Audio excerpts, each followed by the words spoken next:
আসসালামু আলাইকুম, চলে আসলাম বরাবর মতন একটা সেলস আপডেট নিয়ে। তো আজকে ফ্রাইডে একটা সেলস আপডেট নিয়ে আসলাম, অলমোস্ট ক্লোজিং টাইম আমাদের। তো ভাইয়া আসলো, আইসা হচ্ছে আমাদের ফার্স্ট অফ অল আপনার 11 প্রো ম্যাক্স দেখে গেছে।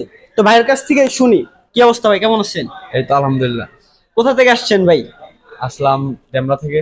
ভাইয়ের বাসা কিন্তু ড্যামরাই, আমাদের যমুনার কাছাকাছি, অত দূর না। তো ভাই ফার্স্টে একবার আসছেন, আইসা কিন্তু ফোন দেখছেন, দেখা প্রাইস জাস্টিফাই করছেন, ঠিক তো? তো প্রাইস দেখে আপনি কি দুইটা তিনটা দোকান তো অবশ্যই দেখছেন, সেই তুলনা থেকে আমাদের দোকানের প্রাইসটা রিজনেবল ছিল। জি, অনেক ভালো ছিল, তাই আবার দ্বিতীয়বার ফিরে আসলাম। জি, ভালো প্রাইস দিছি বিদায় কিন্তু ভাই দুইটা দোকান দেখে তারপর আমাদের কাছ থেকে আবার এসে নিল। অবশ্যই সবাই 11 প্রো ম্যাক্সটা পারচেস করলো। তো কত রাখলাম ভাই 11 প্রো ম্যাক্সটা? 47,500। 47,500, যেটা আমাদের ভিডিওতেই দেওয়া ছিল হচ্ছে আপনার 48,000 টাকা। ওইখান থেকে বাইরে 500 টাকা ডিসকাউন্ট আমরা করে দিছি। তো আপনাদের যাদের লাগবে ঢাকা